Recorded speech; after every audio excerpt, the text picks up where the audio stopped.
Hello and welcome to the Starter Series. My name is Amy and I'm going to be leading you through a series of short classes to introduce you to the concepts of yoga. So this is great for any of you who have never tried yoga, who are starting out in yoga, who are maybe are coming back after a long hiatus away from it, or maybe even those of you who know a lot about yoga and just kind of want to maybe go back to some of the basics and kind of start as a beginner again. So, or have a beginner's mind, I should say. So this one is just an introduction to kind of give you a quick overview. So the classes that are going to follow from this, we're going to have a series that's going to be sitting down or all fours or lying down. The next one will be some standing poses. Then from there, I'll introduce some base sun salutation poses. And then the last one is going to be a class that puts all that together. So then I'm also going to introduce some props to you too that might be helpful for your practice. So as you can see, I'm sitting on a mat. So that is one prop that I think is obviously most important for the yoga practice. It could be done on carpet or even on bare floor, but the mat just makes that a lot easier. So that's a big important prop.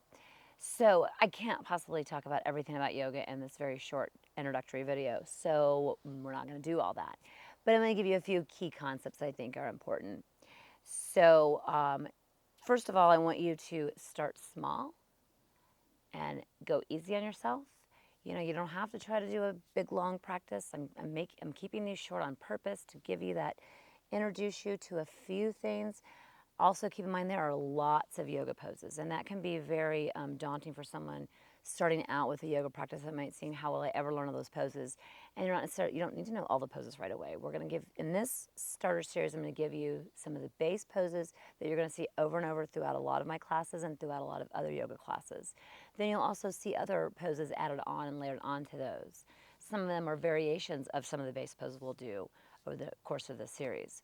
So don't be overwhelmed by the number of poses and the number of combinations you can put things together.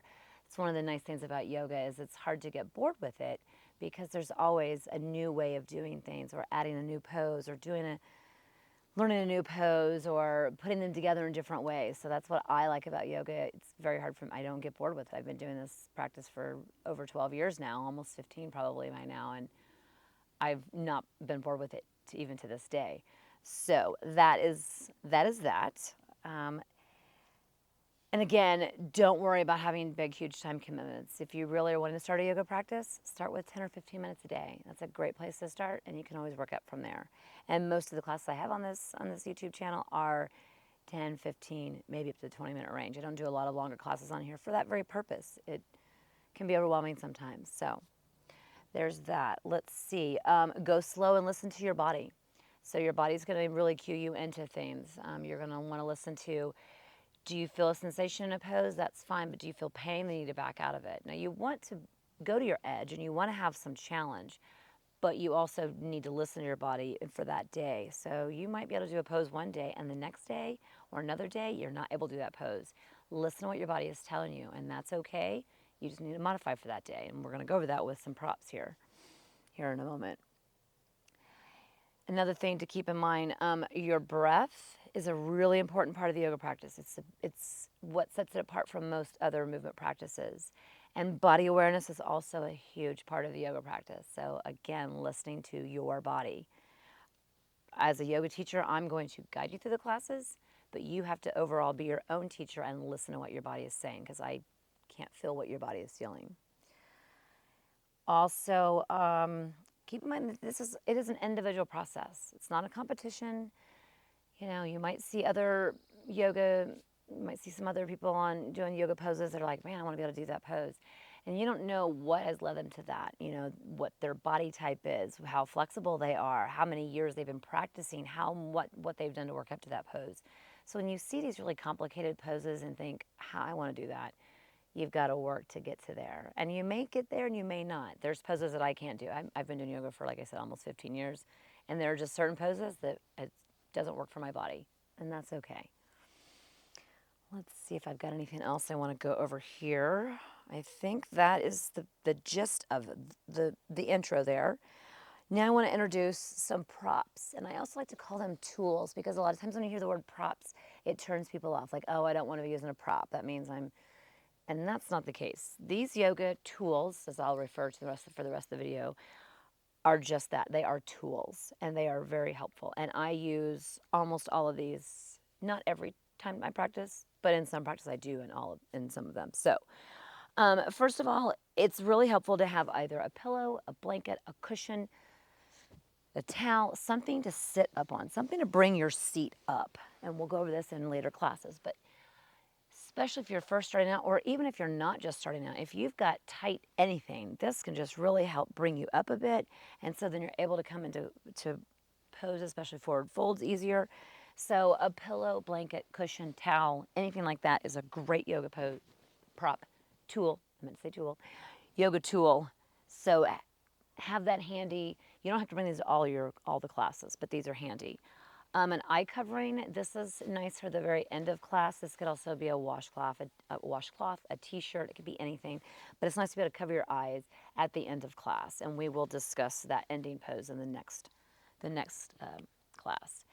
A belt, a yoga strap, a belt, a scarf. This is great for tight hamstrings. I'm not going to be using this strap in this series, but in other classes, if you've taken any of my other classes in here on YouTube, then you'll see I've used a strap in some of those. It's great. I'll just give you an example of how this is helpful. If you are stretched out like so, and you wrap these around your feet, now you can bend forward and you don't have to try to be touching your toes, but you're still going to get a really nice stretch in your hamstrings. So this is a tool. This doesn't mean that you can't do yoga or you're not doing it right. It means you're using something to assist in that pose, and it really makes a difference. I mean, I can feel this in my hamstrings, and I'm not having to go and try to touch my toes. So that's just one application of the strap. You can also use it for shoulder work. You can use it for a lot of stuff. So strap, a belt, a scarf, any of those things. You don't have to go out and buy any of these things. You can find substitutes around your house. Blocks are one of the things, if you're going to invest in anything, and a lot of times if you buy a yoga mat, sometimes they'll come with yoga blocks. So I've got foam blocks. There's also cork blocks. You know, there's a lot of different options there. I would say at least one, but two is really helpful. And I use these a lot in my practice. So this would be the one thing that I would invest in. If you don't have blocks, if you've got some really thick books, you've got maybe some big cans, you know, like soup cans, you could also use those to help bring the floor up to you.